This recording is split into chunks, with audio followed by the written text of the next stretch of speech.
এই ইহুদিদের থেকে গেল জন্ম। ইহুদিরা কত, ইহুদিরা যেরকম নিষ্ঠ, ইহুদিদের যা চরিত্র সেই চরিত্র সহ তারা গ্রহণ করেছে এই শিয়ারা।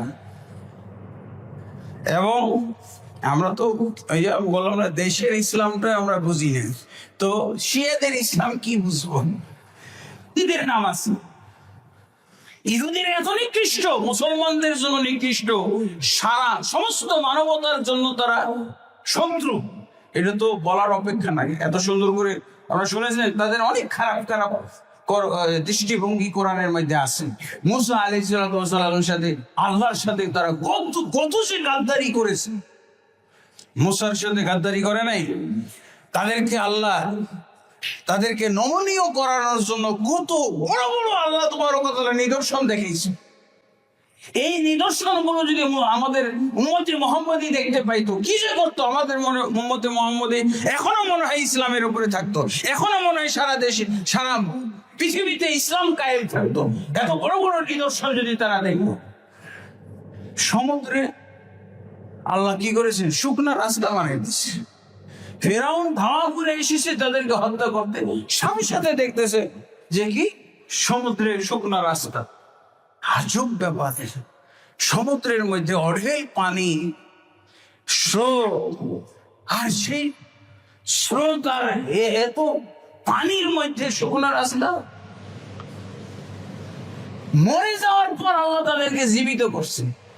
মারা গেছে, জীবিত হয়ে গেছে, আবার জীবিত করছে তাদের।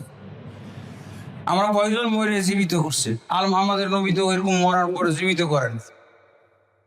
তারপরও মুসা আলাইহিস সালামের কাছে এমন কঠিন কঠিন শব্দ নিয়ে আসলো, এই মুসা, তাদের ছিল এর মতো কসুর পাতের পানির মতো। মুসা আলাইহিস সালাম নবী, বেঁচে আছেন, দাওয়াত দিচ্ছেন দিন রাত, অথচ কসুর পাতের মতো পানি।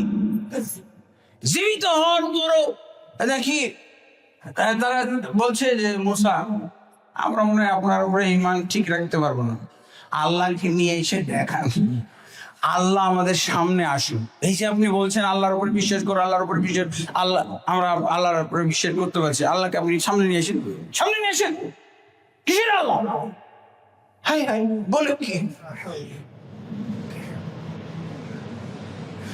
আল্লাহকে না দেখে আমরা বিশ্বাস করবো? এরকম যখন এই যে সমুদ্র পার হয়ে গেল, সমুদ্রের মধ্যে শুকনা রাস্তা থেকে কত মজা করে পার হয়ে গেল। পার হয়ে যাওয়ার ওই পাশে দেখে কি, ওই পাশে মূর্তি পূজা চলতেছে, মূর্তি পূজা চলতেছে। সাথে সাথে মুসাকে বলছেন, ইয়া মুসা ইজআল লানা আলিহা ইলাহান কামা লাহুম আলিহা। মুসা, আমরা অনেক দিন যাবত এই দৃশ্যটা আমরা দেখি নাই, আগে মূর্তি পূজা করছি কতদিন যাবত, এই যে আপনার চক্করে পড়ে মূর্তি পূজা ভুলে গেছি। এই যে মূর্তি পূজা এরা করতেছে, আমাদেরও কিন্তু মূর্তি পূজা করার একটা স্পৃহা, আগ্রহ জাগ্রত হয়েছে। এখনই আল্লাহর নিদর্শন, আল্লাহ তাদের জন্য আল্লাহ উপস্থিত একটা রাস্তা বানাই দিলেন, রাস্তাটা পার হয়ে পাশে গেছে। এখনো শত্রুর কি ঘটনা ঘটতেছে এটা খবরই নেই। শত্রু ফেরাউন যে তারা পার হয়ে যাওয়ার পর ওই রাস্তা আল্লাহ উঠিয়ে নিয়েছেন, তারা সমুদ্রের মধ্যে হাবুডুবু খেয়ে মারা যাচ্ছে, তাদের শত্রু শেষ, ধ্বংস, ফেরাউন সহ ধ্বংস। এগুলো কিছুই খবর না নিয়ে বলছে মুসা, আমাদের জন্য আপনি কিছু মূর্তি বানাই দেন, আমরাও মূর্তি অনেকদিন করিনি। মুসা আলাইহিস সালাম কি বললেন? ইন্নাকুম কওমুন তাজহালুন, এত জাহিল কওম তোমরা। এখনই দাসা আল্লাহর নিদর্শন দেখে আসে, এখন পার হওয়ার পরে এখনো শত্রুদের কি ঘটনা ঘটছে। হ্যাঁ, আর তোমরা পার হয়ে বলছো মূর্তি পূজার স্পৃহা, আগ্রহ তোমাদের মধ্যে জেগে গেছে। এত জাহিল কওম আল্লাহ আমাকে ছাড়া দেয় না, এত জাহিল। এরা অনেক, এদের বদনাম কোরআনের মধ্যে আছেন। যত ধরনের বদনাম, যত ধরনের তাদের খারাপ আচরণ, তাদের নির্দিষ্ট আচরণ, সবগুলো কপি করে নিয়েছে শিয়ারা। শিয়াদের আলোচনা নাই কোরআনে? থাকবে? থাকবে? কি বলো মূর্খ মানুষ, কোরআন হাদিসে শিয়াদের কোন বর্ণনাই নাই। কোথায় আছে? এই যে একটা কিতাব, অনেকে এই লোকটাকে ইহুদি ধর্মটাকে যে কপি করে নিয়ে আসলো, এই কপি করে নিয়ে আসা লোকটার নাম হলো শিয়াদের জন্য যে ইহুদি ধর্মটাকে কপি করে নিয়ে আসলো, তার নাম হলো আব্দুল্লাহ বিন সাবা আল ইহুদি।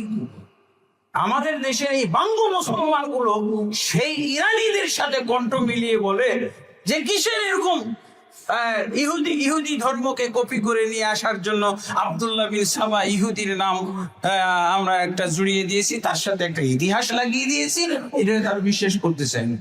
আব্দুল্লাহ বিন সাবা ইহুদি, এই যে এই লোকটাই হলো কপি করে নিয়ে এসেছি, ইহুদি ধর্মটাকে কপি করে ইসলামে ঢুকিয়ে দিয়েছে। আর সেই ইহুদি ধর্মের কপি হলো যে শিয়া রাওয়াফেজ। এই যে লোকটা দেখছেন জীবনীটা কত বড়, অথচ এরা বলে যে এই আব্দুল্লাহ বিন সাবা ইহুদি নামে কোন লোকই আইনে, এরকম কোন ব্যক্তিরই অস্তিত্ব পাওয়া যায় না। যেহেতু এর সাথে জড়িত তাদের হাকিকত, তাদের সমস্ত চিত্র এখান থেকেই পাওয়া যাবে। এই জন্য তারা এই লোকটাকে উধাও করে দিতে চায়, কিন্তু উধাও করে দিলে পারবে যে এত জঘন্য কাম করেছে সে কিভাবে ইতিহাস থেকে মুছে যেতে পারে? মুছে যায় নাই। তার জীবনী বের হয়েছে, তার জীবনী 505 পৃষ্ঠার জীবনী। এই যে দেখেন 506 পৃষ্ঠার তার জীবনী। শুধু জীবনী না, জীবনীর সাথে তার কুকর্ম, কিভাবে সে ইহুদি ধর্মের বিভিন্ন ধরনের এই আকীদা গুলো, মুসা আলাইহিস সালামের পরেই তো শুরু হয়ে গেছে ইহুদিদের। তাও মুসা আলাইহিস সালাম নিজেও তো কন্ট্রোল করতে পারছিলেন না, নিজেও কন্ট্রোল করতে পারছে। এত বজ্জাত যেটা জাতি, এই যে দেখলেন না কয়টা নমুনা। বলছে মুসা, তোমাকে যেমন আমরা দেখতেছি, তোমার কথাগুলো শুনে ভালো লাগতেছে, হ্যাঁ এরকম ভাবে তোমার আল্লাহকেও আমাদের সামনে উপস্থিত করো, তাহলে আমরা পুরোপুরি ভাবে স্থায়ী ভাবে তোমার উপরে ঈমান আনবো। এটা হবে? মুসা আলাইহিস সালাম নিজেই তো আল্লাহকে দেখতে চাইছিলেন না। বলছে আল্লাহ, তুল পাহাড়ে এসেছি, তোমার সাথে প্রতিদিন কথা হচ্ছে, হ্যাঁ ডাইরেক্ট কথা শুনতেছি, কিন্তু আপনি দেখা দিচ্ছেন না, আমার তো দেখার সব জায়গায় আল্লাহ। বলছে না মুসা, এই আল্লাহ দর্শন এটা হলো জান্নাতের আইটেম, এটা জীবিত অবস্থায় কেউ দেখতে পাবে। আর তুমি যদি এত পিড়াপিড়ি করো, এতই তোমার যদি দেখার শখ থাকে, তাহলে তোমার যে যোগ্যতা নাই এটা একটু পরীক্ষা তুমি নিজেই করে নাও, তাহলে তো হয়ে গেল। বলছে কি পরীক্ষা? বলছে পাহাড়টার দিকে তাকিয়ে দেখো, এই পাহাড়টার উপরে আমি আল্লাহ তো দূরের কথা, আমি আল্লাহর একটু নূরের ঝলক পড়বে, সেটাই তুমি সেখানে যদি স্থির থাকতে পারো, তুমি যদি জীবিত অবস্থায় স্থির থাকতে পারো, তাহলে জানবা যে হ্যাঁ তুমি আল্লাহকে দেখার যোগ্যতা রাখো। হ্যাঁ এবার তো মুসা আলাইহিস সালাম বলছে হ্যাঁ এবার পেয়ে যাবো, আল্লাহকে দেখতে পাবো। কিন্তু কি হলো? ফালাম্মা তাজাল্লা রাব্বুহু লিল জাবাল জাআলাহু দাক্কা ওয়া খাররা মুসা সাইকা। যখন মুসা তো তাকিয়ে আছেন এই পাহাড়টার দিকে, যেমনি পাহাড়টার উপরে আল্লাহর নূরের ঝলক আল্লাহ ফেললেন, সাথে সাথে পাহাড়টা দৃশ্যত হয়ে গেল। মুসা আলাইহিস সালাম একেবারে বেহুশ অচেতন অবস্থায় পড়ে গেলেন। মুসা আলাইহিস সালাম মরার পর একবারে জীবিত হয়েছিল এখানে, পরে আল্লাহ তাকে জীবিত করছেন। তখন আল্লাহর কাছে ক্ষমা চাইছে যে আল্লাহ, আমার এই আবেদন প্রার্থনাটি ভালো ছিল না, আমি প্রার্থনা করে অন্যায় করেছি, আমার বোঝা হয়েছে, আমার শিক্ষা হয়েছে আল্লাহ।